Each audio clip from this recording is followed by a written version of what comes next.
just you, nobody else but you. یک جه اکترین هری نافدار مارلین منرو یکی ماه 6 سال 1926 لنخوشخانه لوس آنجلس جدایگ بو. ناوی وی راستی نورما جین مورتنتنه لیوی ناوی خواه گوهرد و گرم مارلین منرو. منرو دجیانا خدا 30 فیلم چکرنه لیتانها او ده دل حسکرن خدا اکتر سرکیه و فیلم وی کتنه ده دیرو که ده.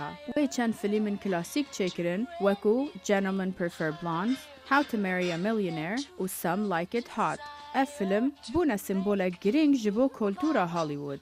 جیانا مارلندیا تایبت پرخم و نخوشی بون. مدیا گلک بالد دال سر جیانا ویا هفسری و هر وصا بردانن وی شو بلیستیگوان بیسبال کر جو دماگیو و پشتی وی بنویسکار آرثر میلر. ده سال 1942 ده تمن 16 سالی وی شو به جیمز داتری کر. پشتی 4 سالان وان هفدو بردا. مارلین منرو 5 ماه 8 سال 1962 جیانا خواج دستا به زیده بونا دوزا درمانان. راوین دوسکی دنگ امریکا. I wanna be loved by you, just you, nobody else but you. I wanna be loved by you, the diddly diddly diddly dum, poo poo.